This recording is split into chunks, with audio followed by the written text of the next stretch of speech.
쓰임받도록 리셋하라 38번째 시간입니다. 준비된 변증전도, 준비된 변증전도라는 제목으로 말씀을 전합니다. 지난주에도 다루었듯이 우리가 전도에 있어서 가장 큰 걸림돌은 이기심에서 비롯된 무관심이죠.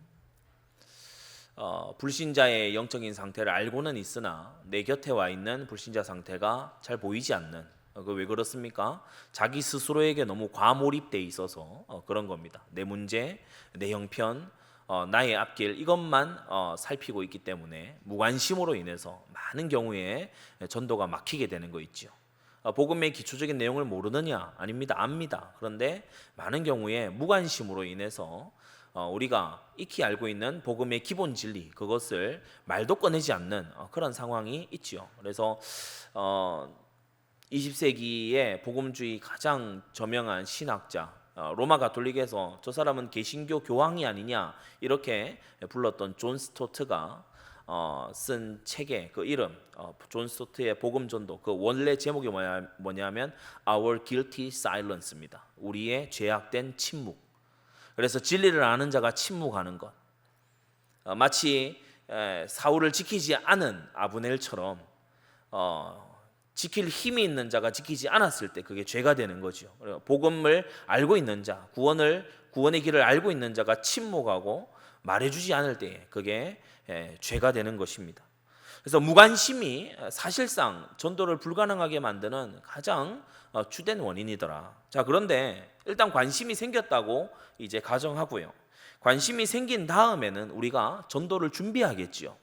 전도의 대상을 살피고 또 전도의 어떤 내용을 전할지를 준비하고 내가 어떤 말로 시작을 해야 될지 이런 것을 훈련을 통해서 준비해 나가겠지요.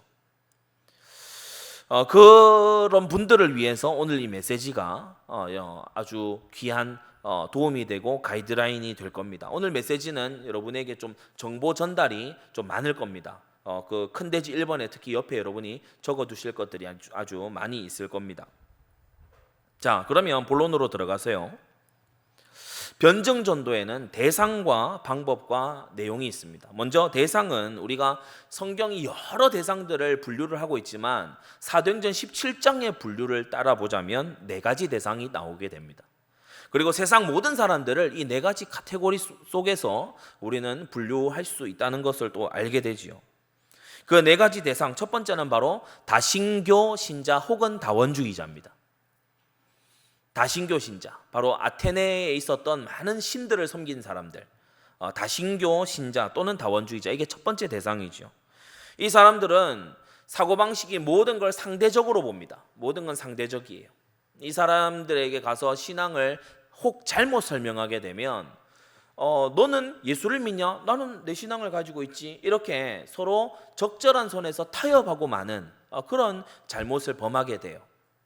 이런 사람들에게는 이 절대라고 하는 관념 자체가 없기 때문에 이런 사람들에게 진리를 변증하기 위해서는 유대인에게 하는 것과는 다른 방식이 필요한 것이죠.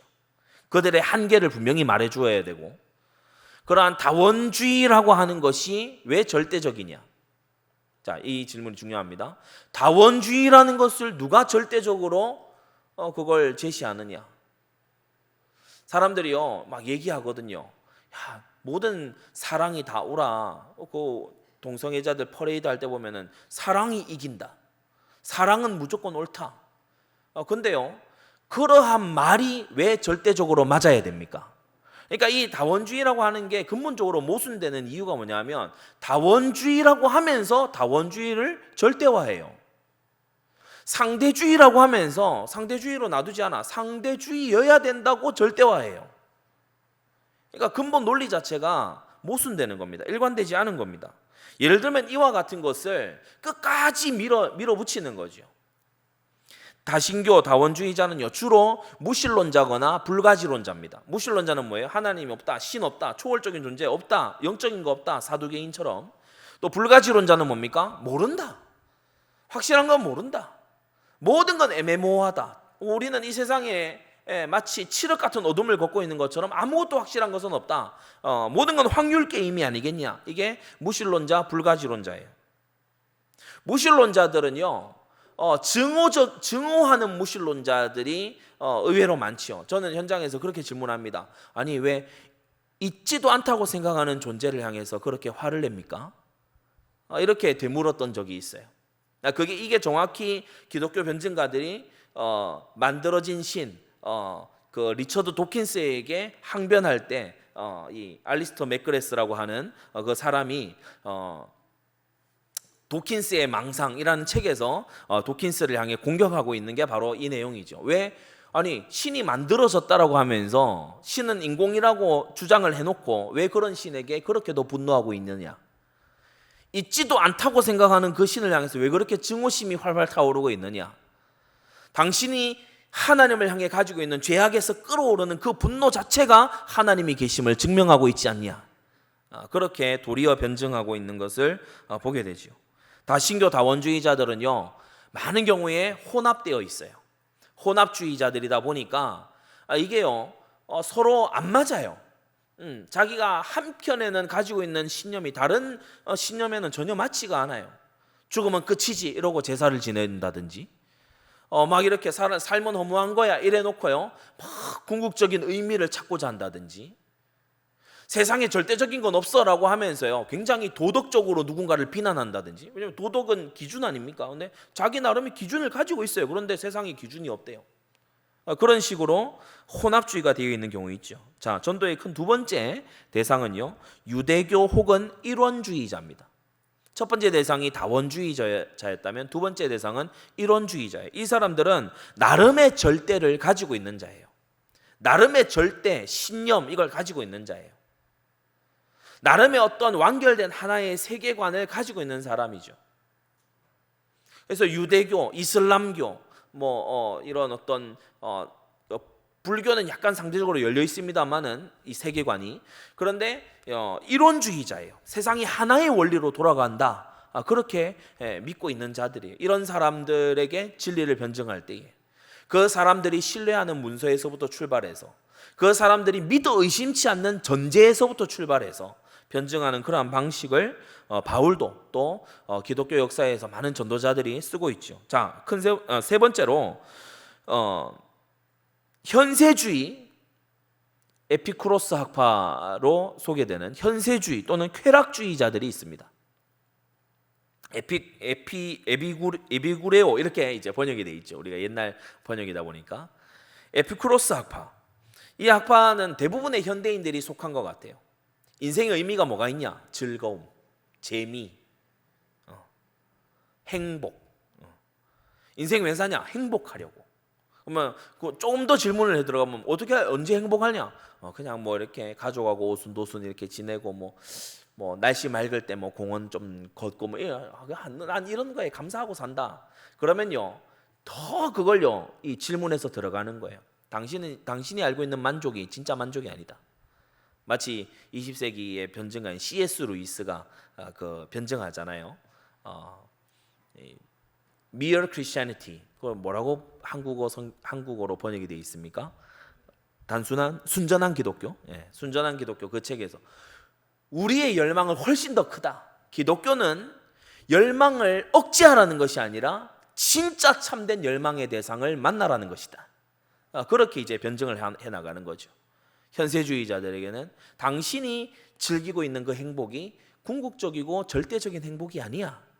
참된 그걸 능가하는 빼앗기지 않는 그러한 썩지 아니하는 즐거움이 있어. 이렇게 변증을 해나가야 되는 거죠. 네 번째, 현세주의와 반대로 아주 염세주의적인 사람이 있어요. 그리고 금욕주의, 스토아 학파로 대변되는 염세주의, 금욕주의의 사람들이 있어요.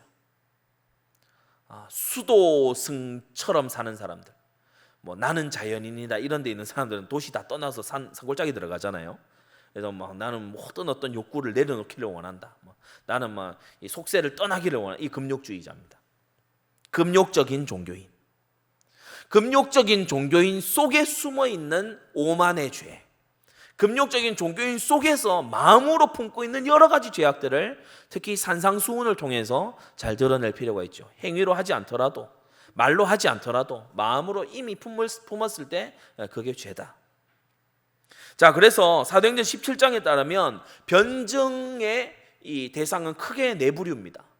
앞서 말씀드린 다원주의자, 일원주의자, 현세주의자, 염세주의자, 이렇게 네 가지 대상이 쭉 소개가 되고 있어요. 변증전도에는 네 가지 대상이 있다. 자, 두 번째, 이와 같은 대상들에게 변증하는 방법, 변증학이 있거든요. 변증하는 방법이 크게 5가지가 있습니다. 첫째는 증거주의입니다. evidentialism이라고 하는데, 증거주의. 증거주의는 주장하는 게 뭐냐면 이해하고서 믿는다. 이해하고서 믿는다. 그래서 자연 계시, 일반 계시, 이게요 신학의 바탕이 되고 출발점이 돼요. 나무를 봐라, 하늘을 봐라, 야 물고기 봐. 우리가 전도할 때도 이런 것들을 은연중에 많이 사용하고 있죠. 토마스 아퀴나스라든지 또 복음주의 계열 안에서는 알시스 프롤 같은 그런 신학자들이 주로 이 증거주의를 많이 잘 사용합니다. 그러니까 자연이라고 하는 하나님 지으신 만물을요 이 통찰함으로써, 그것을 살펴봄으로써 이 믿음을 변증하는 거죠. 두 번째로는 합리주의입니다. rationalism, 합리주의. 이게 보통 이제 기독교 역사에서 전통적인 변증이다라고 불리는 게 바로 이 합리주의입니다. 증거주의가 이해하고 믿는다였다면 합리주의는 일관되기 때문에 믿는다예요. 일관되기 때문에. 이걸 좀 어려운 말로 내적 통일성이라고 얘기합니다. 기독교를 들여다보니, 성경 교리를 들여다보니 내적으로 통일이 딱 돼 있어요. 일관돼. 다른 세상의 철학과 사상과 종교들을 들여다보니까 모순돼. 아니야, 뭐 살생하지 말라고 그러고 소가죽 만들고 이러니까 이게 일관되지 않아. 사람이 죽어서 계속해서 다운그레이드가 돼. 자꾸 이렇게 환생해가지고 죄 지으면은 아래로 내려가고 죄 지으면 아래로, 그러면은 다시 사람이 될 여망이 없잖아. 그걸 맞다라고 인정을 했을 때 답이 안 나오는 상황이 벌어진단 말이에요. 고양이는 계속 쥐 잡아먹어야 되는데 환생을 어떻게 고양이 이상으로 할 수 있겠어요? 그렇잖아요. 그러니까 이게 내적인 통일성이 있기 때문에 기독교를 믿는다, 진리를 받아들인다, 이게 이제 합리주의의 전통이죠. 내적인 정합성이 신학을 가능하게 한다. 어거스틴도 이와 같은 것을, 또 칼빈주의 학자인 워필드나 찰스 하치 같은 경우에도, 또 현대의 노만 가이슬러나 또 가까이는 칼 헨리 같은 20세기 최고의 미국 신학자로 알려진 칼 헨리 같은 경우에도 이런 합리주의 변증을 했죠. 우리가 복음을 딱 전할 때에 하나님 지으신 만물로 시작한다 그러면 증거주의. 야, 이 말씀 봐봐, 신약에도 이렇게 이루어졌지? 야, 이거 봐봐, 네가 생각할 때도 이치에 맞지 않아? 부모님을 당연히 살았을 때 공경해야 되는 거 아니야? 돌아가신 다음에 제사상 차리는 게 무슨 의미가 있겠어? 그건 합리적이지 않잖아. 봐봐, 이것이 정말 네가 볼 때도 맞는 거지? 그게 합리주의적인 변증입니다. 우리가 전도할 때 알든 모르든 이 방법을 거의 많이 쓰는 경향이 있어요. 이해가 됐지? 죄값을 주님이 갚으셨잖아. 그러니까 일사부재리의 원칙. 한번 죄값 치르면 다시 심판받지 않는다. 그러니까 너는 죄 없이 함을 받을 수 있는 거야. 합리주의를 전제하고 복음을 설명하는 겁니다. 이해가 되는 거죠. 일관되는 거죠. 자, 세 번째는 경험주의입니다. 경험주의, experientialism, 경험주의. 경험주의는요, 이 합리주의의 반대예요. 뭐냐면 불합리함으로 믿는다. 불합리함으로 믿는다. 달리 말하면 이해할 수 없기 때문에 믿는다. 이게 경험주의예요. 이 경험주의는 내적 체험이 신학의 바탕이 됩니다. 내적 체험. 그래서 뭐 교리는 그다지 잘 모르겠고 교회에 와서 찬양 집회에 한번 참석했는데 함께 찬양하고 막 뜨겁게 막 이렇게 하는 분위기에서 마음이 막 울렁울렁하고요. 막 마음에 뭔가 막 울컥울컥하고요. 막 하나님이 날 사랑한다 그러니까 막 마음에요. 이제까지 느껴보지 못했던 막 여러 가지 깊은 어떤 감정이 막 샘솟아 막 이런 게 나는 정말 내적인 특별한 체험을 했어. 그래서 나는 기독교를 믿기로 했어. 예를 들면 그와 같은 게 바로 경험주의죠. 뭐 키에르케고르나 칼바르트, 또 C.S. 루이스도 사실은 합리주의도 있지만 이 경험주의가 굉장히 강합니다. 되게 유명한 C.S. 루이스의 말이 있죠. 전도할 때 저도 한 번씩 인용하는, 왜냐하면 그런 성향을 가진 사람이다 싶으면 그 말을 딱 꺼내서 인용을 해줍니다. 뭐냐? 이 세상 어떤 것으로도 만족되지 않는 우리의 마음이라면 우리는 이 세상 너머 무언가를 위해 창조되었을 가능성이 높다. 이게 C.S. 루이스의 말이거든요. 이 세상 그 무엇으로도 우리가 만족되지 않는 마음을 가지고 있다면 이 마음은 무언가 이 세상 너머의 것을 위해서 지음받은 것이다. 뭐 이거 성경적으로 볼 때에도 틀린 말이 아니죠. 자, 네 번째는 5가지 방법이 있다 했어요. 증거주의, 합리주의, 그리고 세 번째 경험주의, 네 번째는 역사주의입니다. Historicalism. 역사주의는 어떻게 말하냐? 일어난 일임으로 믿는다. 그것이 일어난 일이기 때문에 믿는다. 바울도 벨릭스 앞에서 복음을 전할 때 이건 예수님의 죽음과 부활은 한편 구석에서 일어난 일이 아닙니다. 이건 역사입니다. 이건 일어난 일입니다. 그렇게 증거하잖아요. 일어난 일임으로 믿는다. 그래서 역사와 신학은 불가분의 관계다. 분리할 수 없다. 뭐 미국의 웨스트민스터 신학교 거기에 이제 도서관 이름이 보면 몽고메리 도서관이에요. 근데 존 몽고메리라는 신학자도 역사주의를 아주 주장했고요. 로널드 내시라든지 클라크 피녹이라든지 이런 사람들이 역사주의를 주장했죠. 그래서 역사적으로 고고학적인 발견, 또 초대교회의 문헌들, 빠른 증거들, 그래서 예수는 역사다 이런 이제 책도 있잖아요. 그 책에 보면은 가장 빠른 증언들, 그리고 만약에 복음서를 조작하려고 했다면 여성들을 그렇게 기록했을까?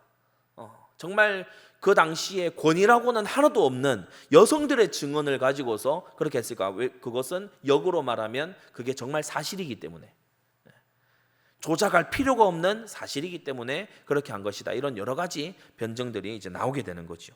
역사주의.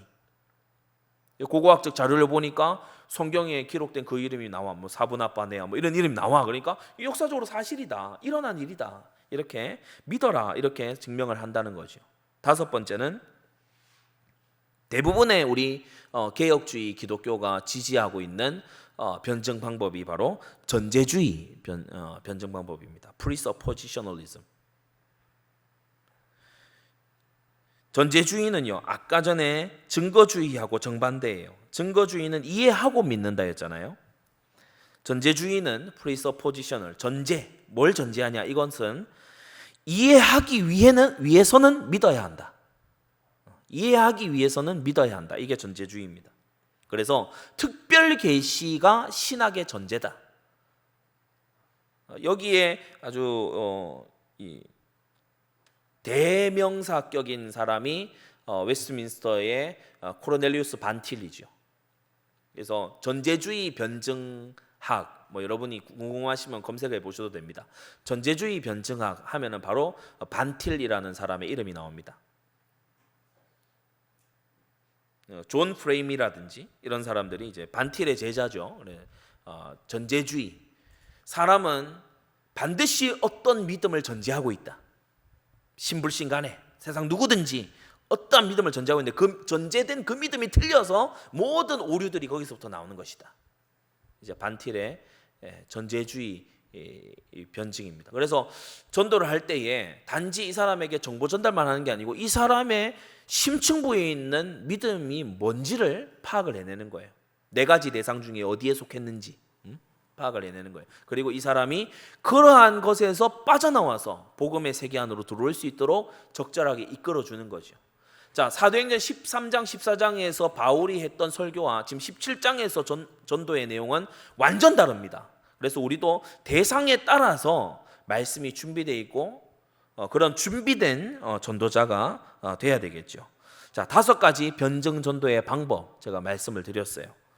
증거주의, 합리주의, 경험주의, 역사주의, 그리고 가장 정통적인, 전통이 아니고 정통적인 방법이 바로 전제주의이다. 자, 그리고 변증 전도에 3가지 내용이 있습니다. 혹은 3가지 순서, 3가지 내용. 뭐 어떤 내용을 할 거냐? 지난주에 말씀드렸죠. 상황화를 먼저 해라. 알아들을 수 있는 말로 하라는 얘기입니다. 좀 어려운 요 상황화, contextualization, 어려운 용어지만 알아들을 수 있는 말로 하라는 거예요. 예를 들어 인도에 가가지고 한국어로만 외치고 다닌다. 아무도 못 알아듣습니다. 그러니까 그들의 언어로 얘기해야 되고 세심하게 관찰해야 되고 point of contact, 접점을 찾아야 되고. 우리가 전도 이렇게 잘하는 분들을 보면은 초반부에 서로 대화하면서 접점을 빨리 찾아내요. 접점을 빨리 찾아내. 이 사람과 나의 교집합, 공통 분모, 이걸 빨리 찾아내요. 거기서부터 대화를 풀어나가고 이 사람이 내 말을 경청하게끔 딱 만들어 놓고 그리고 복음을 이제 전해 나가죠. 원숙한 분들은 그걸 아주 잘 하십니다. 그리고 특히 상황화를 할 때에 이 사람들이 권위 있게 받아들일 사람을 인용하는 거. 권위 있게 받아들일 사람을 인용하는 거. 그리고 두 번째는 내용 중에 두 번째는 차별화죠. 상황화만 계속 하고 있으면요, 그냥 친구 되고 끝나는 겁니다. 그런데 차별화하는 거예요. 그 사람이 본래 가지고 있었던 믿음의 불완전성을 드러내고 성경이 증거하는 삼위일체 하나님이 온전하심을 증명하는 것. 이 불완전성과 완전성을 대조하는 이 차별화. 이게 반드시 변증 전도에는 일어나야 되는 일입니다. 그리고 세 번째는 복음화지요. 교리를 전하고 회심을 촉구하는 겁니다. 그래서 상황화, 차별화, 복음화. 이게 변증 전도의 세 가지 내용이고 꼭 뭐 우리가 이름을 변증 전도라고 부르지 않더라도 모든 전도의 상황에서는 자세히 들여다보면 이 세 가지가 다 일어나고 있어요. 그 사람의 입장에서 이 여러 가지 얘기를 경청하고 또 복음을 적용해 줍니다. 그러면서 어디를 건너와야 되는지, 어느 부분을 고쳐줘야 되는지 얘기해 주죠. 그리고 이 사람을 복음화하는 거예요. 올바른 교리가 없으면 믿음의 내용이 없는 거니까, 그렇죠? 교리를 전해주고 이 사람에게 회심을 촉구하는 거예요. 단지 교리를 이해만 해라가 아니고 정말 마음을 돌려라, 회심을 해라, 컨버전해라, 돌이켜라, 그것을 촉구하는 거죠. 이게 변증 전도의 대상, 방법, 내용이었어요. 자, 큰 두 번째로 성경은 우리에게 변증 전도를 준비하라고 명령합니다. 베드로전서 3장 15절 16절이죠. 너희 안에 있는 소망에 관한 이유를 묻는 자들에게는 대답할 것을 항상 예비하되 라고 했어요. 소망에 관한 이유, 그게 교리입니다. 어떤 사람이 소망이 넘쳐요. 막 문제 어려움이 와가지고 지금 옆에 서 있는 비신자들은 전부 불평하고요, 낙담하고 이러는데 이 사람 막 혼자 막 찬송하고 막 기쁨이 넘치고 얼굴에 수색이 하나도 없고 이래. 왜 그래 너? 그럴 때 대답해 줄 내용을 항상 준비하고 있어라. 왜 나는 소망이 넘치고 왜 나는 장래가 있고 왜 나에게는 기대가 있는지를 항상 설명할 수 있어야 한다. 이거 교리의 부분이거든요. 왜 그렇게 기운이 있고 막 오늘 뭐 좋아 보이네요. 그냥 좋아요. 그냥 전도자로서요 1점도 획득을 못합니다. 오늘 참 이렇게 상쾌해 보이시네. 날씨가 좋잖아요. 그냥요 친구 돼 있는 거예요. 너무 감사하잖아요. 예를 들어서 처음 대화를 문을 연다 그러면요 너무 감사하잖아요. 이 모든 걸 지으셔서 우리에게 주셨는데 뭐 하나님이란 주어를 얘기 안 해도 됩니다. 근데 뭔가 다른 얘기가 이 사람에게는 있는 거예요. 뭔가 다른 맛이 나는 거예요. 뭔가 다른 향기가 이 사람에게 있는 거예요. 그게 바로 베드로가 우리에게 준비하라고 하는 변증 전도의 첫 번째죠. 교리를 준비해라. 이유가 나에게 명확해야 돼요. 내가 왜 소망이 있는지, 나는 왜 이 난관을 이겨나가게 되는지, 나는 왜 이 죄를 범하지 않아야 하는지. 요셉이 보디발의 아내에게서 벗어날 때 아줌마 왜 이래 이러고 벗어난 게 아니고, 주인한테 걸리면 큰일 나요 이러고 벗어난 게 아니고 뭐라고 얘기하면서 벗어났죠? 어찌 하나님 앞에 이 큰 죄를 득죄할 수 있겠냐. 그러면서요 그러니까 소망에 관한 이유가 요셉에게 있는 거예요. 범죄치 않는 이유가 요셉에게는 확립이 딱 돼 있는 거예요. 두 번째, 소망에 관한 이유를 준비하되 온유와 두려움으로 하라고 했어요. 특히 대상을 향해서는 온유함으로 하고 나에게 전도를 명하신 하나님 앞에서는 두려움으로 준비해야 돼요. 여러분, 전도는 되어지는 것이다. 전도는 하나님이 하시는 것이기 때문에 하나님이 전적인 역사로 다 하신다. 그러면서요, 준비도 하지 않고 훈련도 받지 않고 심지어 현장도 안 나가. 그러면요, 그 사람은 하나님을 두려워함 속에서 준비하고 있는 게 아니죠. 하나님을 아주 가짱게 보면서 준비하고 있는 거죠. 하나님은 우리에게 준비할 수 있게끔 교회를 주셨고요, 준비할 수 있게끔 성경을 주셨고, 오늘도 이와 같은 자리에 준비할 수 있게끔 이런 훈련에 지금 메시지를 주고 계시는 줄 믿습니다. 그래서 진짜 전도하려면요, 온유함과 두려움으로 준비가 되어져야 돼요. 온유와 두려움이 함께 있는 태도라 해야 돼. 아무 준비 없이요, 이 말씀 운동하라고 하는 거예요. 그게 안 다치면은 참 하나님이 간섭 안 하시는 거겠죠. 그거 다쳐야 맞습니다. 그리고 준비를 안 하는데 다쳐야지. 아무요, 이 5가지 변증 이런 걸 해도요, 하나도 준비 안 하고 턱 만나 가지고는, 아니 이 사람 한국인 무슬림인데 이거 어디서부터 어떻게 해야 돼요? 준비하고 가야죠. 준비하고. 그런 이론주의자에게, 그런 사람에게는, 예수님에 대해서 아주 왜곡되게 알고 있는 이런 사람에게는 어떻게 복음을 접근하고 들어가야 되는지 그거를 준비해서 가야죠. 여러분, 정말 준비된 변증 전도 하게 되시기를 바랍니다. 세 번째는요, 선한 양심으로 하라고 했어요. 동기를 바로 가지라. 16절에 선한 양심을 가지고 해라. 바울이 사도행전 17장에서 이 메시지가요, 아주 이 날카롭게 잘 재련이 되어 있어요. 상황화, 차별화, 복음화 전부 다요 엄청나게 했어요. 근데 바울의 첫 시작이 뭐였는가 하면은 화나서 했어요. 분노로 했다고. 하나님의 선한 계획을 쫓아간 게 아니고 분노함으로 했어요. 그래서 선한 양심으로 하지를 못했어요. 바울이 한편으로는 회심자를 넣는 것보다 논쟁하는 데에 좀 더 집착된 것 같은, 바울도 연약한 사람이니까, 동역자들이 없다 보니까, 그죠? 아주 주요한 원인입니다. 실라와 디모데가 같이 있을 때에는 달라요. 우리가 나중에 보게 될 18장 5절을 여러분 보시면, 18장 5절이요, 희한한 구절입니다. 실라와 디모데가 마게도냐로서 내려오매, 그러니까 실라와 디모데는 아덴 현장은 아예 구경도 못했어요. 고린도에서 바로 합류를 한 거예요. 바울이 하나님의 말씀에 붙잡혀라고 했어요. 5절에 보면 실라와 디모데가 내려오매 바울이 하나님 말씀에 붙잡혔다.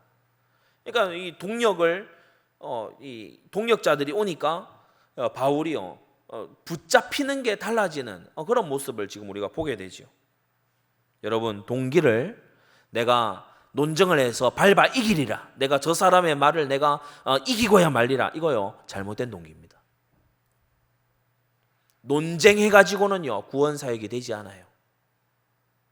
오히려 작은 친절을 베푸는 게 더 이 구원 사역에 가깝지, 논쟁해서 격파하는 그거는요 구원 사역에 가까운 게 아니에요. 왜냐, 동기가 잘못됐잖아요. 지적인 우월감을 내보이려고 오만한 그런 태도로, 그건요 맞지 않습니다. 우상을 볼 수 있어요. 그렇지만은 그 분노만으로 전도의 전 과정을 해나가면 안 되겠죠. 때때로 마귀를 향해서 이가 갈려야 된다 그러는데, 마귀를 향해서 이가 갈리는 것만으로 전도를 하려고 달려들면 큰일 납니다. 마귀가 그러한 악감을 이 유도 선수가 힘을 역으로 이용하듯이 이용 못할 줄 압니까? 이용합니다, 그런 것을. 그래서 항상 온유와 두려움으로, 하나님을 경외함으로, 그러면서 이 전도 대상을 향한 긍휼의 마음으로 그렇게 나아가야 되는 거죠. 자, 큰 세 번째, 지난주에도 했지만 변증 전도의 유익입니다. 변증 전도를 이렇게 쭉 해서 이 사람이, 야, 내가 잘못 알고 있었네. 야, 진짜 그런 게 있다고? 생각해 보니까 예를 들어 합리주의 변증을 듣고서 생각해 보니까 그럼 정말 맞네. 내가 예수님을 안 믿을 이유가 전혀 없는데 예수 당연히 믿어야 되는 거 아니야? 이렇게 되면은 이 사람에게 모종의 충격이 들어가 버립니다. 그래서 전혀 새로운 전도문이 열리게 돼요. 천주교 성당 다니다가 예를 들어 회심을 어떤 사람이요 막 땅을 치면서 회심하잖아요. 그러면 이 사람은 앞으로 많은 천주교인들에게 임팩트 줄 수 있는 전도자가 딱 돼버려요. 그냥 불신자로 살다가 이렇게 온 사람하고요 좀 다른 전도문이 열립니다. 그래서 새로운 전도문이 열린다. 변증 전도를 하다 보니까 아레오바고에 가서 이 그리스의 수도가 아테네 아닙니까? 옛 수도, 지금 로마 제국이지만, 그러니까 이 오래된 고전적인 이 도시의 핵심부, 중심부에서 바울이 복음을 전한 거예요. 그리스도의 부활을 전한 거예요. 새로운 전도문이 열렸죠. 두 번째는 드넓게 전파가 됩니다. 우리가 이 불신자라 하더라도요, 예를 들어서 C.S. 루이스의 순전한 기독교 이런 책은요, 약간의 관심 있는 사람들도 아주 흥미롭게 읽어볼 만한 그런 책입니다. 우리가 서로 얼굴을 찾을 때까지, 이런 것은 굉장히 창의적으로 풀어낸 작품이죠. 나니아 연대기, 이게요 복음 전하는 그런 어떤 하나의 이 문화 전도 컨텐츠거든요. 그래서 넓은 전파가 됩니다. 그리고 기독교인들은 이 교회사를 보면은 늘 끊임없이 이러한 전파의 방식을 새롭게 고안을 하고 발견을 해왔어요. 교통수단만 이 최신으로 한 것이 아니에요. 존 버년 같은 이런 사람은 철로역정 그걸 기록을 해서 그 당시뿐 아니라 그 다음 세대까지도 전부 다 이 교회의 어린 학생들 또 장년들까지도 철로역정을 전부 이렇게 교본으로 삼고 배울 정도였죠. 그러니까 이런 이 드넓은 전파가 돼요. 여러분이 변증을 예를 들어서 어떤 사람이 변증을 잘 하잖아요. 그러면 그 사람이 반드시 난관을 만났을 때 여러분한테 찾아와서 부탁합니다. 좀 얘기해. 이 사람 되게 견고하게 불신자인데 좀 와서 얘기해 달라고 그럽니다. 여러분이 회사나 주변 크리스찬들에게요 변증을 잘 하는 그런 사람으로 딱 나 있으면요 의외의 전도문들이 많이 열려요. 여러분 정말 준비된 전도자 되시기를 바랍니다. 그리고요 진지한 신자가 생긴다는 거예요. 무턱대고 믿는 자가 아니라 야 네가 믿으라고 해서 그냥 믿었다 이게 아니고 검토해본, 두드려본 그 사람이 나오게 된다는 거예요. 변증 전도의 가장 큰 유익 중에 하나죠. 검증된 확신을 가지게 돼요. 그냥 분위기에 휩쓸려서 막 이렇게 다니는 사람들,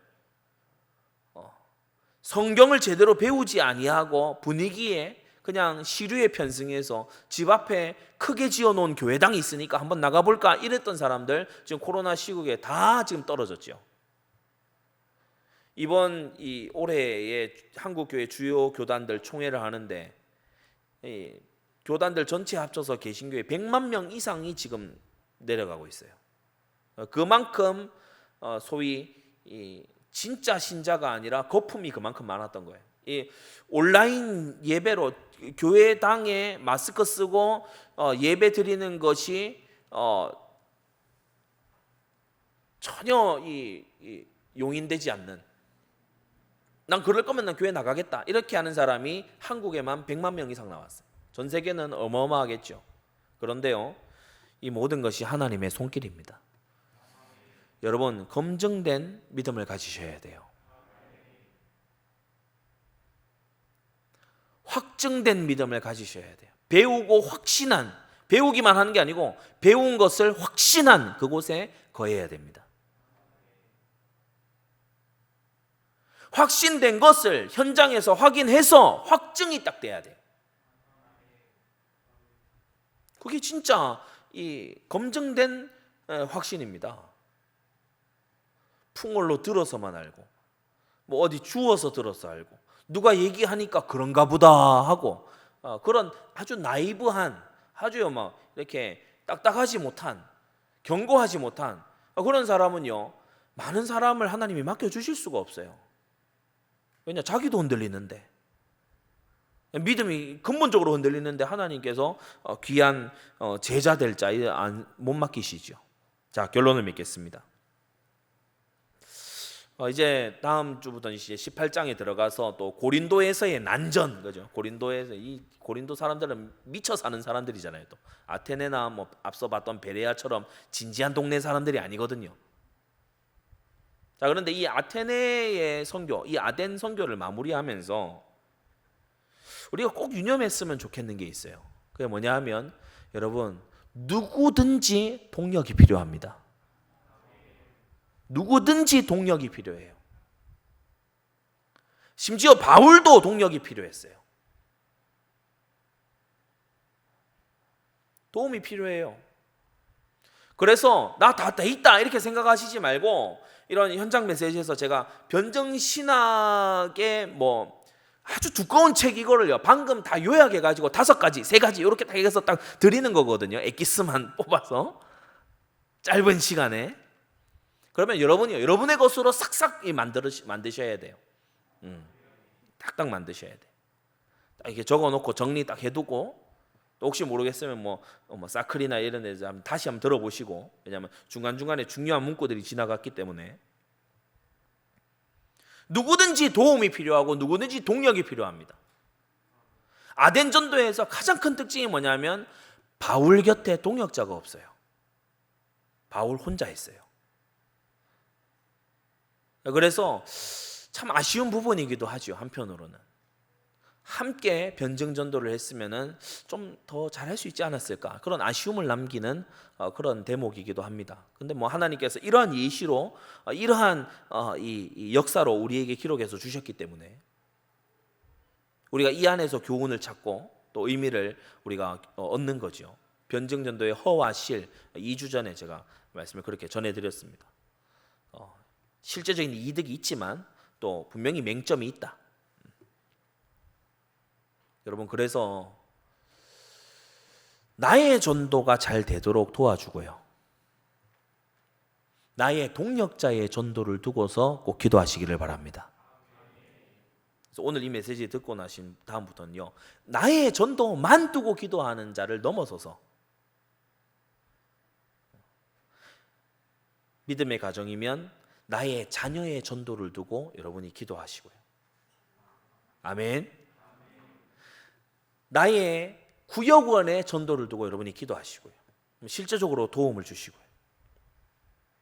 그걸요 한 번씩 계속 점검을 해 나가야 돼요. 삶 속에서 각자가 나의 전도가 되고 있는지에 대해서 서로가요 물어봐주고 연락해주고 또 도움을 주고 받고 그런 과정들이 필요하죠. 지난 주간에도 어떤 한 분에게 연락이 왔어요.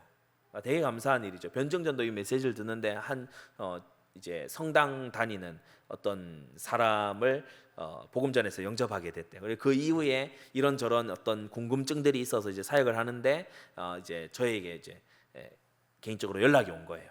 이런 부분 도와주실 수 없습니까? 그래서 제가 요런 사역자가 이렇게 도와줄 수 있다 이렇게 딱 알려주고, 그리고 어떤 책이 아주 요약이 잘 돼 있는 부분, 그 책의 이 어느 부분을 특히 유의해서 봐라, 그걸 소스를 딱 줬거든요.